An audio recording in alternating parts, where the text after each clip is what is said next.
ఇప్పుడు రేవంత్ రెడ్డి ఏం చెప్తుండంటే మేడం, పదే పదే మాట్లాడుతూ ఉన్నారు కదా, 60,000 ఇచ్చినాం లేదంటే తలకాయ నరుక్కుంటాం అనేటువంటి అన్నారు కదా. ఆ సందర్భంలో ఈయన అన్నాడు ఏమని, అశోక్ నగర్ లో ఉన్నటువంటి నిరుద్యోగులు, దిల్సుఖ్ నగర్ లో ఉన్నటువంటి నిరుద్యోగులు.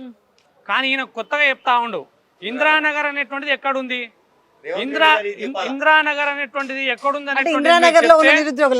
మేము అక్కడికి వచ్చి చదువుకుంటాం, ఇప్పుడు ఇది ఖచ్చితంగా గ్రూప్ 1 లో ఎవరైతే దొంగతనంగా రాసిరో వాళ్ళందరూ ఇందిరానగర్ లో చదువుకొని రాసిన వాళ్ళేనా? ఖచ్చితంగా ఇందిరానగర్ లోనే చదివినటువంటి వాళ్ళని మేము తెలియజేస్తా ఉన్నాం. ఎందుకంటే ఈయనకు తెలుసు ఇందిరానగర్ ఏడుందో, ఇక్కడ మాత్రం ఇందిరానగర్ లేదు.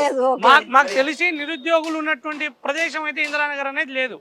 ఈయన గ్రూప్ 1 దొంగతనంగా ఎవరైతే వచ్చిరనేది మేము ఆరోపిస్తా ఉన్నామో, కోర్టులో కేసులు గొడవ పడతా ఉన్నామో వాళ్ళందరూ ఇందిరానగర్ సంబంధించిన వాళ్ళే. నీకు దమ్ముంటే ఇందిరానగర్ ఏడుందో చెప్పు, నువ్వు ఇందిరానగర్ చూపించు, మేము కూడా వస్తాం కదా. అదే విధంగా ఈయన తలకాయ నరుక్కుంటా అంటుండు కదా, ఈయన తలకాయ నరుక్కోడు, ఏం చేయడు, మా తలకాయలు ఖచ్చితంగా నరికేంత వరకు. అదే విధంగా రియాజ్ ఏం చేస్తుండు, ఇప్పుడు విహార యాత్రలోకి వెళ్తుండు.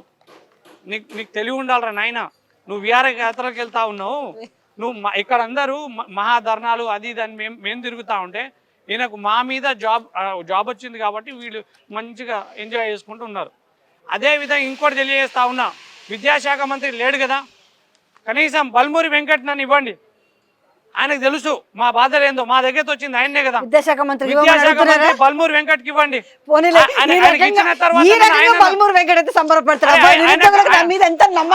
ఆయన మాకు ఉద్యోగాలు కల్పిస్తాడని చూద్దాం తమ్ముడు. కాదు బల్మూరి వెంకట్ అన్న మీరు ఇక్కడ రండి, విద్యాశాఖ మంత్రి ఇచ్చేంత వరకు మేము ఫైట్ చేసాం దా, లైబ్రరీకి రా. ఇది చెప్తా ఉన్నా, ఇది ఖచ్చితంగా బల్మూరి వెంకట అన్న గారు చూడాల్సిందే. విద్యాశాఖ మంత్రి మీకు ఇప్పిస్తాం, మాకు నోటిఫికేషన్లు ఇప్పించు, ఇది లైబ్రరీకి రండి. ఎంత బాగుందో.